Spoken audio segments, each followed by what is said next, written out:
gostaria de convidar agora o nosso coordenador de cientometria, que é o professor Ronaldo Santos. O professor Ronaldo vai falar um pouquinho sobre as atividades e as iniciativas que o setor, né, que as atividades ligadas à coordenadoria dele estão acontecendo e programação para o futuro também, certo, professor? Então, Ronaldo, passo para você a palavra. Nós temos aí 30 minutos, a gente está tentando seguir aí o máximo possível a nossa programação para poder dar tempo de todos poderem falar e a gente ter, né, um tempo de discussão na tarde, ok? Muito obrigada, professor. Obrigado, Débora. A apresentação está aparecendo aí para vocês? Agora sim. Bom, então, bom dia a todos. Bom dia, professora Débora e colegas da Pró-Reitoria. Eu primeiro queria parabenizar, né, a Débora e o professor Fernando pela organização do evento. Acho que é uma oportunidade grande da gente poder conversar e trocar ideias, né, com os atuais secretários dos programas, com os atuais coordenadores, com os coordenadores que estão saindo, com os que estão chegando, com aqueles que não são coordenadores, mas estão assistindo e talvez se tornem coordenadores um dia. Então, acho que é um evento bastante rico, né, e importante para a gente, né, acho que para pós-graduação na Unifesp. Então, parabéns, né, para a Débora e para o Fernando pela organização, né. Acho que é uma boa oportunidade de estarmos conversando. Bom, acho que vocês já viram esse organograma hoje, né? Então, a parte que me cabe, né, da coordenadoria de cientometria e gestão da informação, né, esse pequeno pedaço do grande organograma, né, desse universo que significa, né, que compõe a própria GPQ. Então, eu fiz aqui uma marcação, né, para facilitar um pouco que vocês percebam onde nós estamos dentro, né, do grande universo da Pró-Reitoria de Pós-Graduação em Pesquisa. Mas, assim, é tão grande o universo, né, que olhando, assim, de longe, a gente não consegue se ater muito aos detalhes, né? Então, se a gente colocasse uma lupa e olhasse só para a coordenadoria de cientometria e gestão da informação, a gente percebe que ela tem duas divisões, né? Então, tem a divisão de estatística e de ciências de dados e a divisão de fluxos e sistemas, né? E a gente ainda conta com a colaboração, né, a participação bastante ativa de outros setores da universidade, como a STI, a CRBU, CEP, CEUA, enfim, né, os programas, as câmaras, né? Então, a coordenadoria de cientometria ela acaba funcionando graças à interação, né, desses setores da universidade, né, dentro dessas duas subdivisões que a gente tem, e a gente conta com a colaboração, né, e com a participação bastante ativa da Natasha e da Cristina, né, que são servidoras quase que indispensáveis, né, acho que para a própria GPQ e para a cientometria e a gestão da informação. Se a gente olhar no regimento da própria GPQ, né, compete à coordenadoria de cientometria e gestão da informação, né, pelo menos 4 atribuições. Então, promover levantamentos das atividades e indicadores de qualidade da pós-graduação e pesquisa na instituição, propor o desenvolvimento de ferramentas para a melhoria na gestão dos sistemas de pós-graduação e pesquisa no âmbito institucional.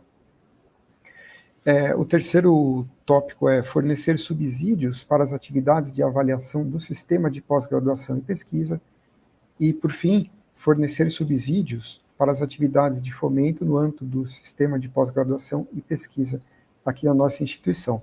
E o quinto tópico, né, que é praticar outros atos de competência, né, e desse escopo da coordenadoria de cientometria, conforme solicitação da nossa pró-reitora, né. Então aí já é um outro tópico bastante amplo, né, que aí sempre vai depender muito do contexto e das necessidades e das demandas que forem aparecendo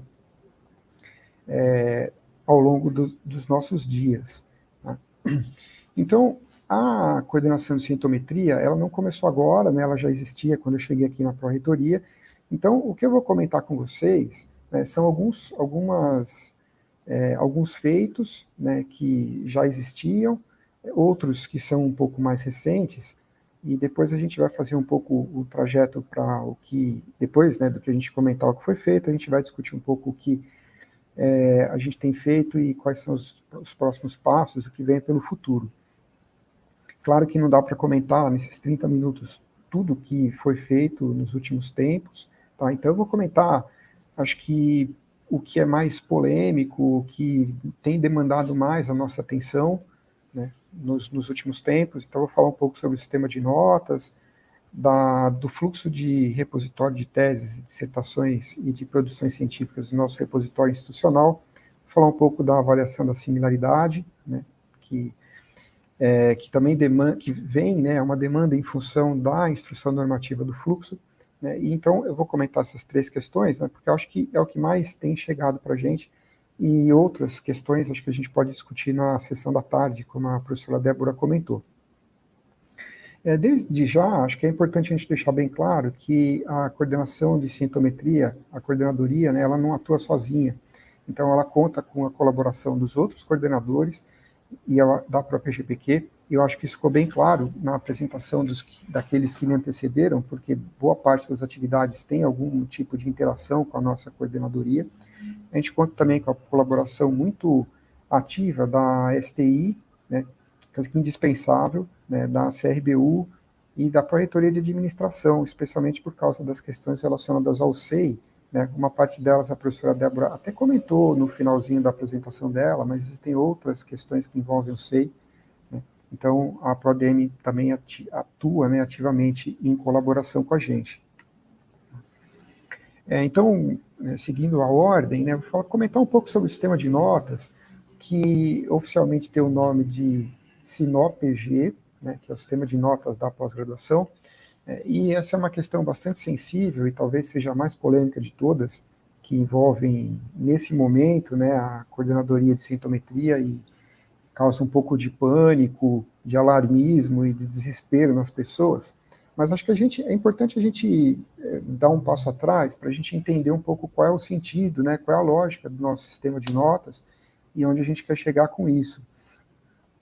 Então, é sabido, né, conhecido de todos que a nossa pós-graduação ela cresceu substancialmente, né, e é um crescimento natural em função do processo de expansão que a Unifesp sofreu nos últimos tempos, sofreu no bom sentido, né, nos últimos tempos, e chegou um momento que o número de programas ele era bastante grande, e esses programas, cada um tinha uma forma diferente de gerir as suas atividades, tá? Alguns com mais proximidade, outros com um pouco mais de distância, mas à medida que a universidade foi crescendo, esses programas foram ficando cada vez mais diversos e ficou cada vez mais difícil gerar o fluxo, né, de atividades dessa forma. Então, havia necessidade de criar um sistema que unificasse os fluxos, né, dos programas. Tá? Então, foi pensado um programa, né, um sistema de notas, melhor dizendo, que tinha algumas premissas, dentre elas, unificar os fluxos, né, para que a gente pudesse ter fluxos que fossem únicos para a universidade toda, tá, para a pós-graduação toda, mas que, ao mesmo tempo, né, que respeitasse as características dos programas. Então, aí, acho que já foi posto um grande desafio para a gente, porque unificar os fluxos, tudo bem, isso é uma tarefa que me parece fácil. Agora, unificar respeitando as características que já são existentes e são históricas e consolidadas nos programas acaba sendo um desafio, né, muito difícil. Tá? E além disso, né, o sistema ele deveria atingir, né, ou ser baseado em outras premissas, como, por exemplo, garantir a autonomia dos programas. Então, se a gente conseguisse unificar os fluxos respeitando as características, a gente estaria dando autonomia para os programas, diminuindo as sobrecargas de trabalho que existiam nas câmaras, e tudo isso, né, associado a uma necessidade de que o sistema também atendesse às demandas de alunos, dos pesquisadores, né, dos docentes orientadores, dos programas, como eu já comentei, e também das câmaras. Então, apesar de parecer fácil, né, unificar fluxos, né, se fosse de uma forma autoritária, talvez fosse fácil e não funcionaria, mas para que tudo isso desse certo e essas premissas fossem norteadoras do nosso sistema, teve que haver muito diálogo entre as câmaras, os programas, entre a STI e também a própria GPQ. E esse diálogo, né, ele foi muito intenso, acho que comandado em larga escala pelo professor Bertola, que era o coordenador da cientometria na época, e é um diálogo, né, que foi ganhando força cada vez mais e permanece, né, inclusive nos dias atuais, apesar do sistema já estar em andamento, já estar em funcionamento. Então, esse é um diálogo, né, que foi fundamental para que a gente pudesse ter o nosso sistema de notas, que ainda está em fase de implementação e de ajustes, né, acho que como todo sistema, mas que foi fundamental para que a gente pudesse construí-los. Tá?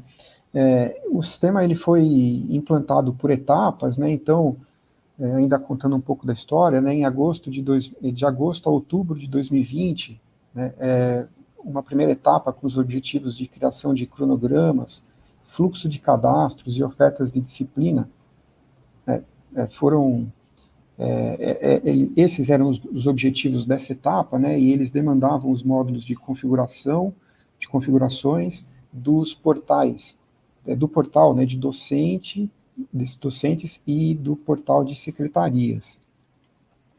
Depois, no finalzinho de 2020, né, novembro e dezembro, né, a segunda etapa com os objetivos de viabilizar a matrícula dos estudantes nas disciplinas, e esse objetivo ele dependia dos módulos do portal de discentes e do portal de secretarias. E depois, já no começo de 2021, né, de janeiro a março, uma terceira etapa, cujos objetivos eram o lançamento de notas e de carga horária, emissão de certificados de disciplinas e histórico escolar dos alunos. E dependia do portal de docentes e do portal de discentes. Então, esse é um breve histórico, né, de como que a gente foi implementando o sistema por etapas.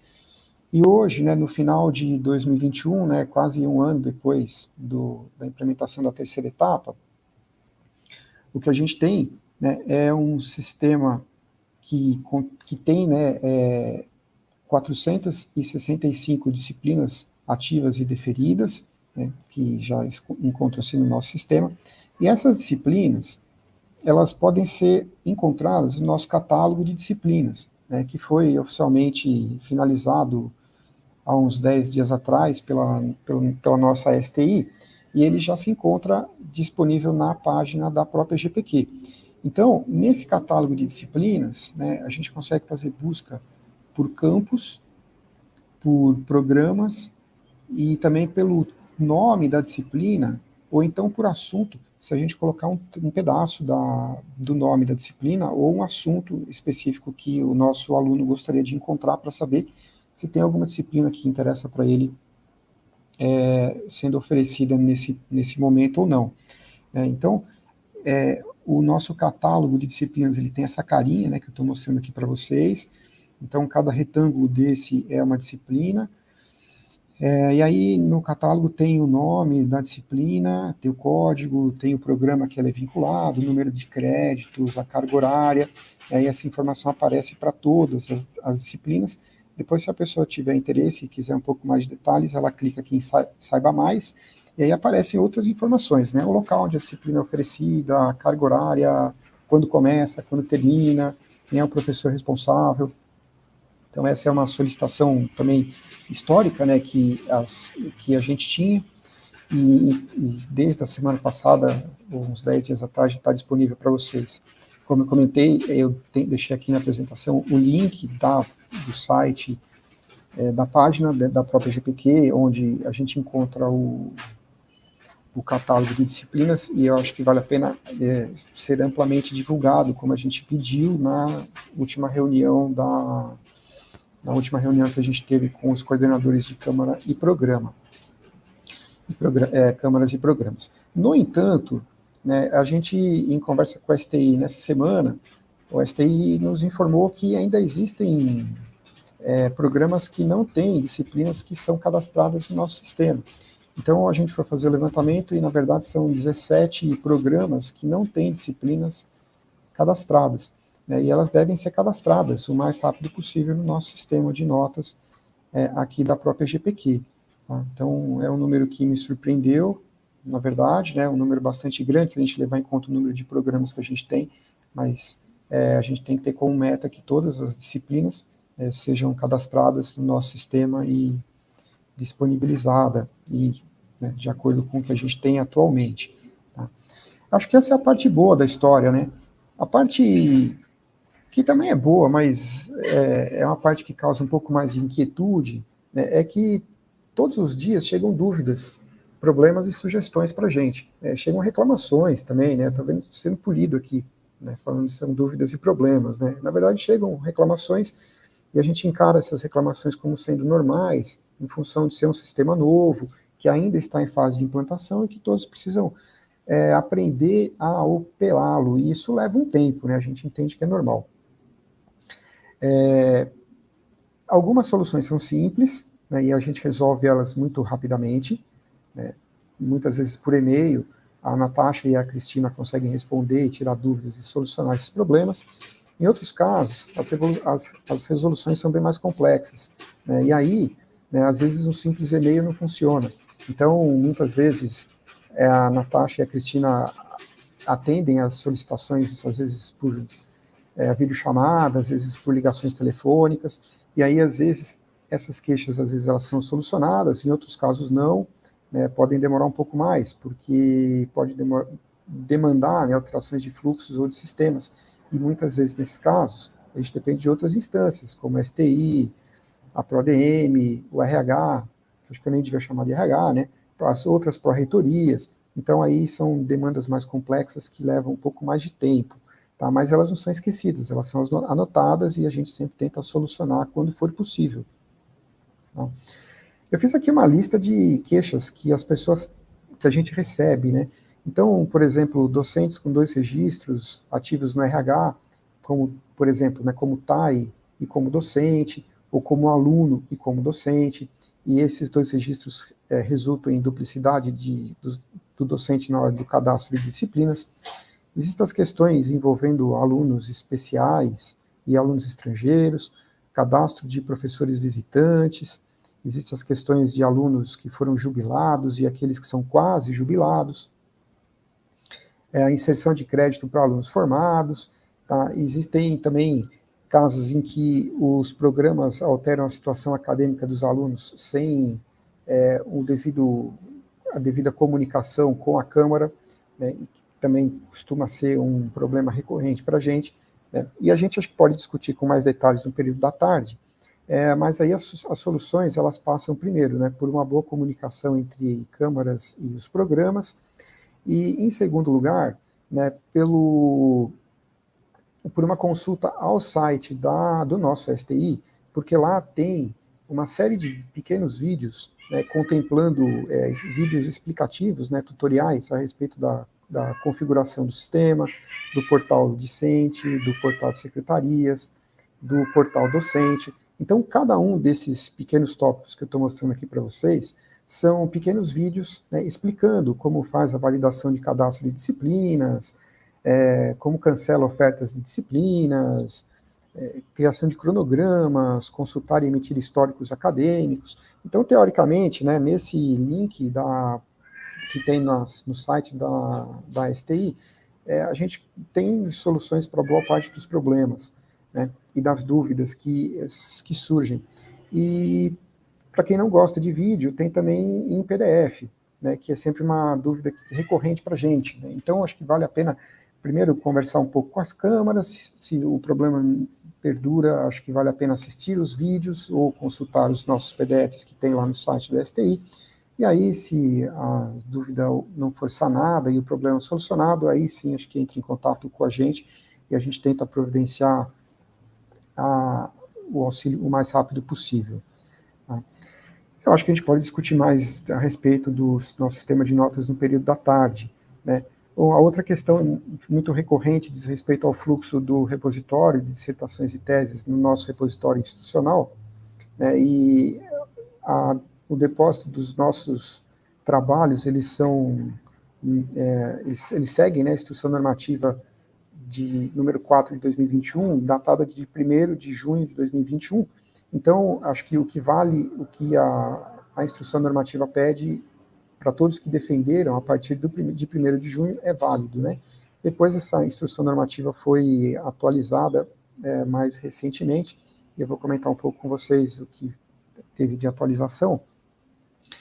Mas a instrução normativa, né, ela determina o passo a passo que alunos, secretarias de programas e orientadores devem seguir, né, para que o trabalho a versão final do trabalho seja depositada no nosso repositório, né, e um pouco do repositório o professor Elbert já comentou anteriormente, né. Então, o estudante tem um papel ativo, né, no depósito, as secretarias e os orientadores também, até no final. Vale a pena lembrar, né, que todos os trabalhos devem ser depositados, né, no nosso repositório institucional, mas que trechos que são sensíveis, né, então aqueles trechos que podem afetar o sigilo e a invenção do processo, invenção ou processo, né, incluindo a novidade, o know-how, pode porventura comprometer a análise da solicitação de patente, deve ser excluído do material que é depositado no repositório. Essa é uma pergunta recorrente, né, que a gente recebe, mas o texto não pode ser desfigurado, né, então tira-se esses trechos mais sensíveis, mas deposita o resto de uma forma que seja compreensível à leitura daqueles que podem ter acesso ao documento depois. Tá? Na nossa página, na própria GPQ, né, tem o fluxo, né, que é esse que vocês estão vendo aqui, um trecho dele. Existe um passo a passo para que seja seguido desde o começo até o final de tudo que deve ser feito para o depósito do documento no repositório, e tem também um passo a passo com relação à utilização do SEI. Então, existem vídeos e existem material impresso também, né, para quem prefere as outras opções, e seguindo o passo a passo do fluxo, seguindo o fluxo, né, e o passo a passo, né, a pessoa consegue, né, fazer o depósito com uma certa facilidade. Quando há dúvidas, né, acho que podem ser enviadas para a gente e a gente vai auxiliando, a CRBU também nos auxilia bastante nisso. Recentemente a gente recebeu algumas sugestões, a gente está fazendo uma atualização do fluxo e aí vocês vão ficar sabendo disso muito em breve. Tá? E associada, né, essas questões do fluxo do repositório, acho que a outra questão é a necessidade de submissão do trabalho para uma avaliação de similaridade, né, e o intuito dessa avaliação não é punir os alunos ou os orientadores. A avaliação da similaridade ela tem um papel educativo, pedagógico e, eventualmente, de prevenção, né, de plágio, por exemplo, ou índices de similaridade bastante grandes e maiores do que deveria ser. Né. Então, é muito importante que as pessoas façam a avaliação da similaridade, não só no momento de finalização, né, do mestrado ou doutorado, mas ao longo de todo o processo, né, desde que o aluno se matricula, ou que ele está confeccionando o projeto, né, e que isso deve fazer parte da nossa rotina. Tá?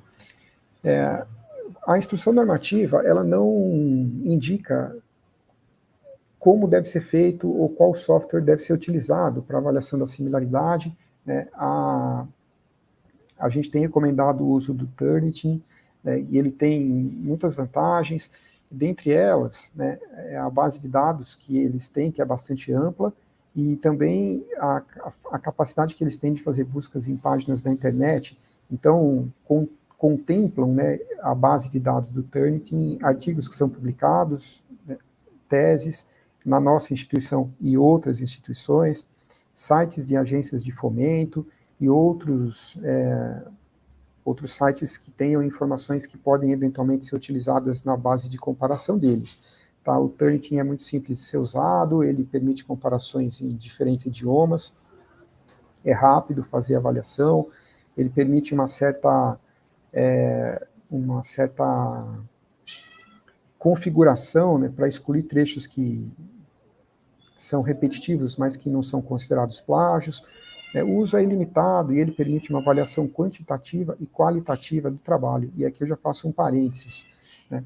É função dos orientadores fazerem a avaliação da similaridade, tá? Exatamente porque o Turnitin e outros softwares, eles fazem uma análise quantitativa. Agora, a análise qualitativa, né, não cabe a secretárias de programas ou secretárias de campos, de programas, né, de câmaras e de programas. Cabe aos orientadores. Né? Então, essa é uma tarefa que não tem como ser terceirizada, né, porque as análises qualitativas, as nossas secretárias e secretários não têm domínio de todos os assuntos e todas as teses que são realizadas aqui na nossa instituição. Tá? Para usar o Turnitin tem que fazer um pedido de acesso na CRBU, pelo e-mail crbu@unifesp.br, depois tem o acesso à página, e aí, a partir daí, entra-se com o acesso da nossa intranet, então login e senha, e é muito fácil de ser operacionalizado.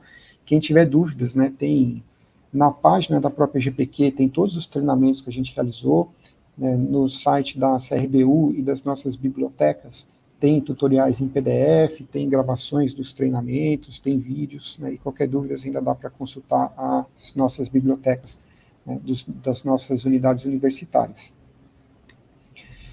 Bom, isso é o que eu trouxe para vocês de tudo que a gente fez.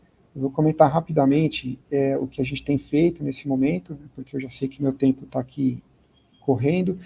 Então, a gente tem gasto um pouco de tempo agora no GT do Moodle, na elaboração do nosso repositório individual de pesquisa e também no acompanhamento do PROD+, né? Como a gente já tem comentado frequentemente, né, a gente tem o nosso GT do Moodle sendo realizado já há mais de 2 meses, né, então o objetivo dele é a elaboração, né, de um ambiente virtual de aprendizagem, né, que apoia as nossas atividades acadêmicas, aquelas que são obrigatórias e as que são não obrigatórias, né, que seja uma ferramenta gratuita.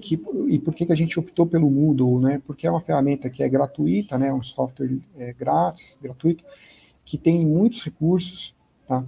Então, ele atende boa parte das demandas pedagógicas, né, que a nossa pós-graduação exige, mas, ao mesmo tempo, não substitui as atividades presenciais. Né? Então, em nenhum momento a proposta de ter um Moodle para a pós-graduação é uma recomendação de que atividades devam deixar de ser presenciais e passem a ser virtuais. Acho que o Moodle é uma atividade adicional, é uma atividade de apoio, né, para as nossas atividades. Tá? E é importante frisar que o Moodle é gratuito, né? Hoje existem outras opções, né? Por exemplo, o Google Classroom, mas que são ferramentas pagas e amanhã depois a universidade decide não mais continuar fazendo pagamento, a gente perderia essas ferramentas. Esse risco a gente não corre com o Moodle. Né? A gente tem se reunido, né, com uma certa frequência, praticamente todas as semanas, na elaboração desse projeto, né, desse modelo, né, de Moodle que seja adequado para a nossa pós-graduação, e a gente planeja fazer um piloto, uma experiência piloto no primeiro semestre de 2022, né, para correções e ajustes, e aí, na melhor das hipóteses, se tudo correr bem, a gente poderia apresentar o Moodle para a pós-graduação, um modelo bem mais elaborado, no segundo semestre, né, do ano que vem. Muito em breve, vou aproveitar, né, falar que muito em breve vocês vão receber um questionário, né, pedindo informações a respeito das experiências de AVA que existem na pós-graduação. Então, a gente vai direcionar esse questionário, que ele é pequeno e rápido de ser respondido, para todos os orientadores, né, dos nossos programas e também para as secretarias dos programas e das câmaras, para que seja disparado para os professores, para que a gente tenha noção das experiências e se existe alguma experiência que a gente não conhece ainda, né, que possa ajudar na implementação do nosso Moodle, do nosso futuro Moodle. Tá? Além disso, né, a gente tem trabalhado nas questões do repositório individual das nossas produções, boa parte delas já são depositadas no nosso repositório institucional, então nossos TCCs, artigos, dissertações, teses e outras produções já estão no nosso repositório, mas é uma forma desorganizada que é depositado lá, né? Não por circunstancial. E a nossa ideia é organizar esse espaço, né, para que as nossas produções sejam depositadas lá de uma forma organizada, né? Ou por linha de pesquisa, ou por grupos de pesquisa, a gente ainda não tem isso muito definido, e que esse repositório, né, de institucional seja linkado diretamente com o nosso repositório de dados de pesquisa, tá? Que ainda está em fase de elaboração e de normatização. E a gente teríamos muitas vantagens com isso, né? Maior visibilidade das nossas produções, maior visibilidade institucional, maior confiabilidade da nossa produção, porque a pessoa pode acessar o nosso artigo ou a nossa dissertação e depois ter acesso aos dados, né, o que aumenta muito a confiabilidade dos nossos trabalhos, atende, né, às necessidades de ciência aberta, como o professor Elbert comentou rapidamente na apresentação dele, e ainda adequa, né, as exigências das agências de fomento, né, a FAPESP, por exemplo, está cada vez mais exigindo dos nossos repositórios, né, os dados que são produzidos, né, que são construídos a partir de financiamento público. Todas as questões envolvidas no repositório, a gente encontra no site da CRBU, no site do repositório e das nossas bibliotecas. Lá tem tutoriais, tem vídeos explicativos, tem já uma boa parte dos nossos dados e das nossas produções que estão lá depositadas no repositório, separada por campus, por unidade universitária. Então vale a pena dar uma checada, e nosso papel nesse momento é tentar organizar a nossa produção que já se encontra lá, mas de uma forma que fique mais apropriada às exigências atuais. Tá? E aí, a última questão é o acompanhamento do PRODMAIS. O PRODMAIS é um software livre que permite a gente fazer um compilado da produção científica da Unifesp, né? Ele tem essa carinha que vocês estão vendo. Lá no PRODMAIS, os dados são extraídos do currículo Lattes, né, dos pesquisadores vinculados à Unifesp. A gente pode fazer buscas lá por pesquisador, né, por programas de pós-graduação, por palavras-chave, por ano de produção, por tipo de produção, se é um artigo completo, se é um resumo publicado em anais de eventos, se é um trabalho apresentado em congresso, por país onde o trabalho foi publicado, enfim, é um software livre criado pelo nosso STI, que traz um grande avanço para a nossa instituição e para a cientometria e para os nossos programas. Tá? No momento, eu chequei ontem, a gente tem lá 229.271 registros a partir de 1.725 currículos, que são os pesquisadores vinculados à Unifesp. A gente encontra se a gente fizer uma busca pelo Google e coloca PRODMAIS, já direciona para o site do PRODMAIS, se não é unifesp.br/PRODMAIS, e tem também, eu deixo aqui para vocês o link do YouTube, onde foi feito o lançamento, né, do PRODMAIS, e algumas questões do software foram discutidas. Acho que vale a pena olhar, depois com um pouco mais de calma. Tá? Para o futuro, né, o que a gente tem planejado? Né, uma atualização do passado, né, então tudo que a gente fez até hoje não morreu, a gente está em constante olhar, né, e atenção para a gente tentar atualizar e melhorar os nossos sistemas, os nossos fluxos e o que a gente consegue oferecer para vocês. A gente tem no nosso horizonte a padronização dos sites, dos nossos programas, do nosso repositório de projetos de pesquisa, a elaboração de relatórios periódicos da sintometria, das questões relacionadas à matrícula de pós-doutorado, institucionalização do SEI na pós-graduação, como a professora Débora comentou, e outras atividades, né, outras demandas que surjam e a gente não tem linkado nesse momento, né. E para terminar mesmo, eu queria só deixar duas mensagens, né. A primeira é que a gente tem passado por um processo de mudança de cultura, Então, todos os sistemas, todos os fluxos que a gente tem encontrado dificuldade, é porque a gente está mudando a nossa cultura, né? E mudanças de cultura, elas são frequentes na nossa vida. Eu acho que boa parte de nós foi vítima, né? Aliás, se beneficiou da máquina de escrever, mas depois foi vítima delas, né? E a gente mudou da máquina de escrever, né? A gente migrou os nossos conceitos depois para o computador, e hoje a gente tem um telefone celular que a gente faz de tudo nele, menos conversar com as pessoas. Então a gente teve uma transição aqui, a gente mudou de cultura, né? E não doeu, e nós sobrevivemos, né? E a gente precisou aprender a usar o computador, a gente precisou aprender a usar o telefone celular, né? E hoje, né, apesar da dificuldade de mudar da máquina de escrever para o celular, ninguém se arrepende, né? Eu acho que ninguém dentre nós jogaria o computador e o celular para voltar a trabalhar com a máquina de escrever. Então, isso vale para os nossos sistemas e para os nossos fluxos, né? A gente tem que olhar para eles com saudosismo, né? Lembrar que eles fazem parte da nossa história, mas dar um passo adiante. E a gente tem que mudar nossos hábitos por isso, tá? Para a gente mudar os hábitos, exige um certo esforço, às vezes exaustivo, tá? A gente erra, a gente acerta, né? A gente aprende com isso, mas no final das contas, a gente tem uma recompensa, né? Então, eu reforço as falas finais do professor Elbert, que é muito importante a gente ouvir as críticas, é muito importante que vocês falem com a gente, porque é graças a essa comunicação que a gente consegue evoluir, né? E depois desse período inicial, a gente vai colher frutos, assim como a gente colhe hoje, né, por usar o computador, né, e não mais a máquina de escrever.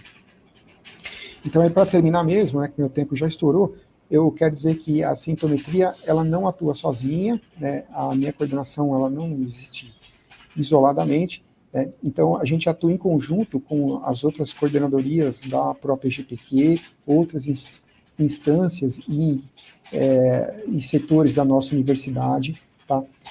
Então, eu não vou ficar repetindo aqui todos os nossos integrantes, né, que já foram mostrados nas outras apresentações. Eu só queria dar um destaque maior para a Natasha e para a Cristina, que são os braços direito e esquerdo da sintometria, né? Então, a participação dela, a atuação delas, né, é fundamental no nosso dia a dia, e com uma das duas ou com as duas que vocês resolvem boa parte dos problemas, né, que surgem no dia a dia de vocês. Então, elas facilitam demais a nossa vida, tá? E também, né, a STI, que sempre é nossa parceira, a CRPU e o pessoal do SEI, lá da ProADM. Tá? Então, era isso, eu queria só agradecer, né, a atenção de vocês e dizer que na sessão da tarde, como a professora Débora comentou, a gente pode tirar mais dúvidas e discutir com vocês. Obrigada, Ronaldo. Muito obrigada, professor Ronaldo. Certamente nós iremos contar e precisar da sua presença nessa plenária da tarde, como eu estou chamando de sessão da tarde.